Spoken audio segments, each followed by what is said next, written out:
CM ने खेतों में मूंग की खेती को लेकर भी विचार साझा किए हैं। उत्तम खेती, नए नवाचार के साथ खेती करने की जानकारी दी है। वहीं सरकार से मिली राशि को खेती में नए नवाचार के लिए लगाएं, ऐसा सीएम भजनलाल शर्मा की ओर से कहा गया है। तो देखिए, नागौर के डेगाना से आपको बड़ी खबर बता रहे हैं, जहां तिलानेस में सीएम भजनलाल शर्मा भ्रमण पर निकले हैं। ग्रामीणों और किसानों से मुलाकात कर रहे हैं और खेतों में मूंग की खेती को लेकर विचार साझा किए गए हैं। उत्तम खेती, नए नवाचार के साथ खेती करने की जानकारी दी है। तो देखिए, तस्वीरें भी आपकी टीवी स्क्रीन पर हैं, किस तरह से महिलाओं के बीच, महिला किसानों के बीच सीएम भजनलाल शर्मा पहुंचे हुए हैं और उनसे संवाद भी कर रहे हैं।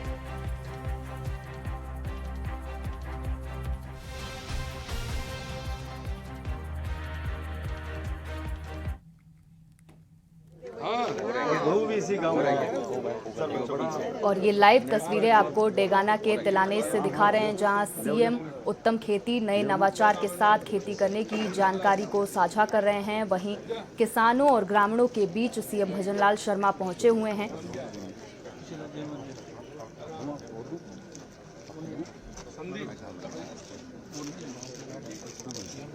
तो देखिए, आपको पहली तस्वीर दिखाई, जहां खेतों में मूंग की खेती को लेकर अपने सीएम ने विचार साझा किए। इसके बाद ग्रामीणों से सीएम भजनलाल शर्मा मुलाकात करते नजर आ रहे हैं। हमारे साथ ज्यादा जानकारी के साथ अशोक जुड़ गए हैं। अशोक, सीएम ग्रामीणों और किसानों के बीच पहुंचे हुए हैं, जानकारी भी साझा कर रहे हैं।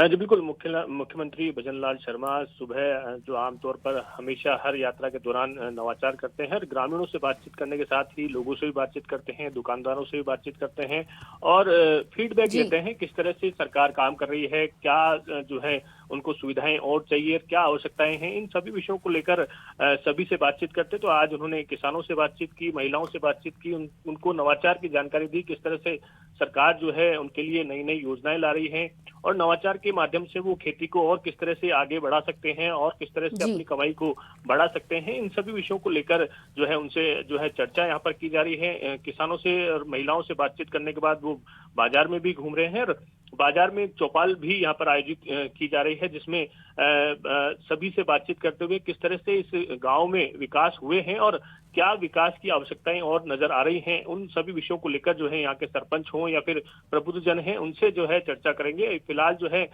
सभी ग्रामीणों से जो है खेती को लेकर चर्चा की गई, खेती में किस तरह से मूंग की खेती में। अशोक, जैसा आपने बताया कि एक चौपाल का भी आयोजन किया जाएगा, जिसमें सीएम ग्रामीणों से मुलाकात करेंगे और उनसे बातचीत करेंगे, तो सीएम का ये कार्यक्रम कितने बजे तक रहने वाला है, उसको लेकर कुछ जानकारी बताइए। बिल्कुल, ये जो है कार्यक्रम 7:30 बजे तक का रहने वाला है और 8 बजे वो जो है यहाँ से हेलीकॉप्टर के माध्यम से जयपुर के लिए रवाना होंगे। इससे पहले वो जो है ग्रामीणों से बातचीत करेंगे। अभी जो है किसानों से, महिलाओं से बातचीत करते हुए वो बाजार से होते हुए निकले हैं और इसके बाद एक छोटी सी चौपाल का एक कार्यक्रम है, जिसमें चाय पर चर्चा जो आमतौर पर वो करते हैं, उसका कार्यक्रम प्रस्तावित है। जी बिल्कुल अशोक, जिस तरह से सीएम आज किसानों और ग्रामीणों के बीच में मौजूद हैं, उनसे कुछ जानकारी साझा कर रहे हैं और जैसा आपने बताया कि एक चौपाल का भी आयोजन किया जाएगा, जहां चाय पे मुख्यमंत्री चर्चा करेंगे। इसी के साथ आपका बहुत बहुत शुक्रिया जानकारी साझा करने के लिए। आगे भी आपसे अपडेट लेते रहेंगे। तो देखिए, सीएम किसानों और ग्रामीणों के बीच में तिलानेस पहुंचे हैं। नागौर के डेगाना से ये आपको तस्वीरें लाइव दिखा रहे हैं हम, जहां ग्रामीणों और किसानों से मुलाकात के बाद सीएम ने उनसे बातचीत की है। आराम से आपने तो बगीचा लगा रखा है, ऐसा लग रहा है मेरे को नींबू का पेड़ है क्या? अच्छा लगा रखा है। तो देखिए, सीएम ने खेतों में मूंग की खेती को लेकर अपने विचार साझा किए हैं। ये दूसरी तस्वीर आपकी टीवी स्क्रीन पर। इसके साथ ही आज सीएम एक चौपाल में चाय पर चर्चा करते नजर आएंगे। कुछ ही देर में वो तस्वीरें भी आपके सामने आ जाएंगी, किस तरह से सीएम ग्रामीणों के बीच मौजूद हैं, पहुंचे हुए हैं और सीएम ने ग्रामीणों से संवाद किया है। उत्तम खेती, नए नवाचार को लेकर किसानों से जानकारी साझा की है। सरकार की योजना क्या है किसानों को लेकर, उसको भी सीएम ने किसानों के सामने रखा है।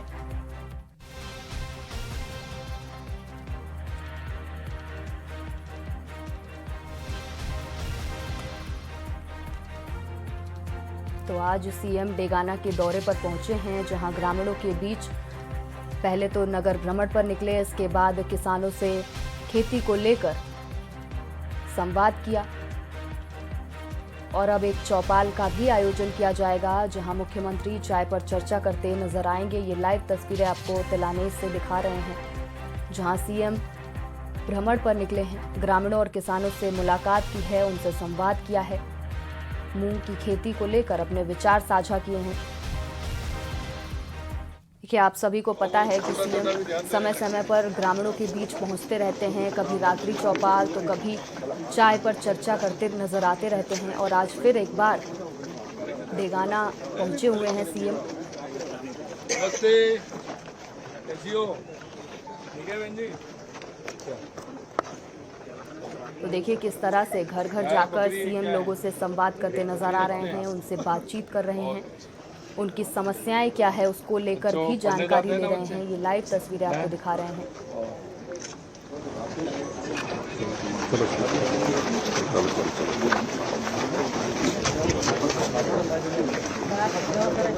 और बड़ी संख्या में सीएम के साथ ग्रामीण भी मौजूद हैं।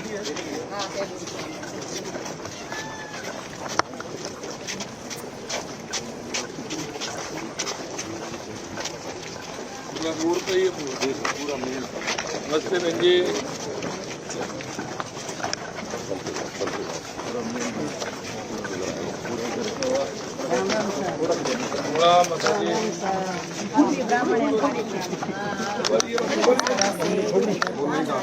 महिलाओं ने उनका फूलों से स्वागत भी किया है। और ये तस्वीरें आपको लगातार दिखा रहे हैं किस तरह से नगर भ्रमण पर ग्रामीणों के बीच पहुंचकर बच्चों से बातचीत करते नजर आ रहे हैं, महिलाओं से बातचीत करते नजर आ रहे हैं। वहीं किसानों से इससे पहले भी संवाद किया, मूंग की खेती को लेकर विचार साझा किए, जानकारी साझा की। इसके बाद सीएम नगर भ्रमण पर निकले हुए हैं। किसानों से मुलाकात के बाद लगातार लोगों से मुलाकात करते नजर आ रहे हैं, ग्रामीणों से उनकी समस्याएं पूछते नजर आ रहे हैं। ये लाइव तस्वीरें आपको दिखा रहे हैं। ये तो देखा ना जैसा है। बहुत अच्छा। चलो चलो चलो चलो शाबाश, कड़क गैप दो।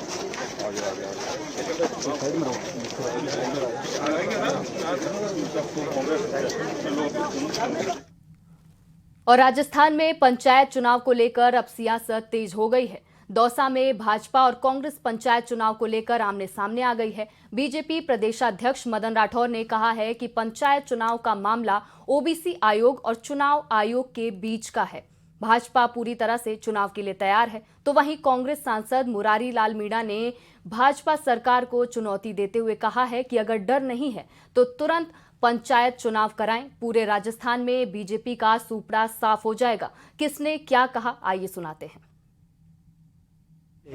ऐसे वार्ड बनाए थे, एक वार्ड 400 वोटों का, एक वार्ड 8000 वोटों का। ऐसे अव्यवस्थित अपने चहेतों को खुश करने के लिए वार्ड बना दिए थे।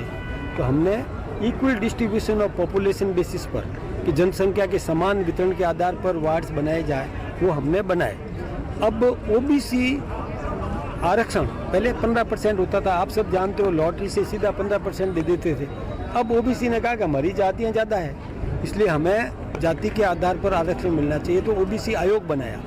ओबीसी आयोग की रिपोर्ट आने में देरी हुई है, तो वो निर्वाचन आयोग और ओबीसी आयोग के बीच का मामला है। हम राजनीतिक पार्टी के कार्यकर्ता हैं, हमको तो जिस दिन अधिसूचना जारी हो जाए हम चुनाव लड़ने के लिए तैयार हैं। और जहाँ तक वो डर की बात करते हैं, तो आज तक 78 उपचुनाव हुए हैं, 78, उसमें से हमने 62 जीते हैं। तो किस मुँह से वो हम पर कहते हैं कि हम डरते हैं?